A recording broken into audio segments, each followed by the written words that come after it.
우리는 지난 시간에 에스겔에게 임하셨던 하나님을 통해서 하나님의 성품을 배웠어요. 하나님 어떤 분이신가? 참 인간이 하나님을 안다는 것 자체가 과연 바른 삶인가 싶을 수 있는데요. 그래서 성경이 우리에게 참 고맙습니다. 우리의 어떤 지식이나 전 이해나 어떤 경험에 의해서 하나님을 아는 것은 매우 주관적이고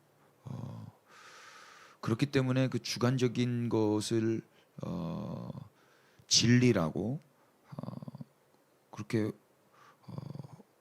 확언하면서 말하기가 좀 어렵잖아요. 매우 큰 용기가 필요한데 그 용기는 이제 무지함에서 나오는 것 같아요.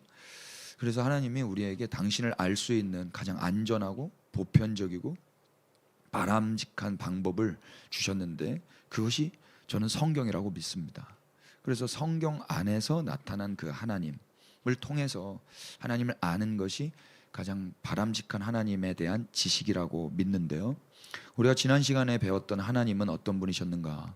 하나님은 포로로 잡혀가 있는 그 이스라엘 백성들이 모여 살았던 그 노예들이 있었던 그발 강가, 그 강가에 그 강을 범람하게 하신 분이 아니라 그 강가에 모여 있는 비참한 사람들 중에 한 청년, 가장 비참해 보이는, 이제 30이 되어서 제사장 노릇을 해야 되는 그 어떤 설레임과 큰 포부를 가지고 시작해야 하는 한 청년에게 들이닥친 그 불운 나라는 멸망했고 자신이 근무해야 할 성전은 온데간데였고 이방 땅에서 노예들과 함께 파괴된 민족과 함께 그 사로잡혀 있는 그때 그 한 청년에게 하나님이 임하셨어요. 우리는 이 장면을 통해서 하나님의 관심이 사로잡아간 자들의 파괴가 아니라 사로잡힌 자들과의 만남이며 교제라는 것을 확인했습니다. 하나님의 관심은 거기 계신 것 같아요.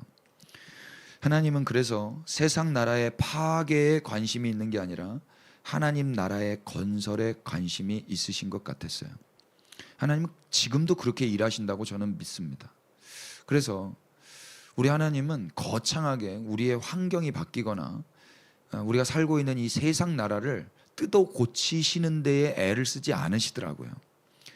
제 청춘은 지금도 청춘입니다만 조금 더 어릴 적의 그 청춘은 왜 하나님이 이러시지? 라는 의문으로 다 보냈던 것 같아요.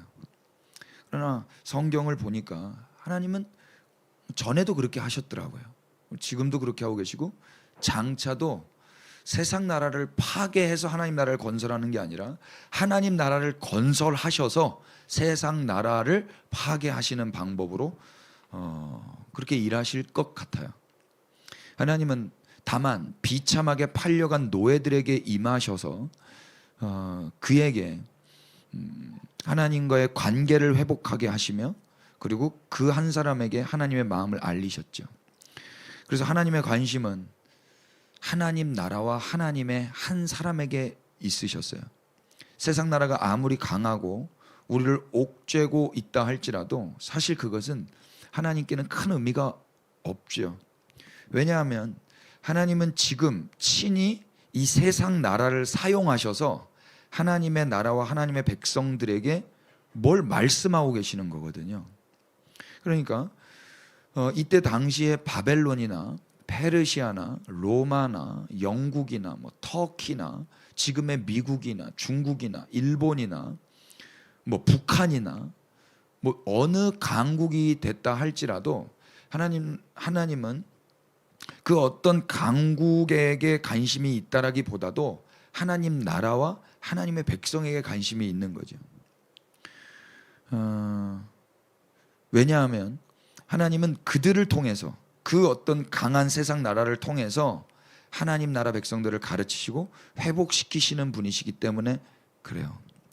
하나님은 하나님의 백성인 우리가 달라지기를 원하시지 세상 나라가 달라지기를 원하시는 것 같지가 않아요. 그러니까 우리가 먼저 달라지는 게 더 중요한 거더라고요. 근데 저는 나는 안 바뀌고 세상 나라가 안 바뀌는 것에 대해서 하나님께 원망하며 불평하며 하나님이 불의하다라고 말했었어요. 제가 큰 실수를 했던 것 같습니다. 우리가 하나님을 알고 구별된 백성으로 자라나기를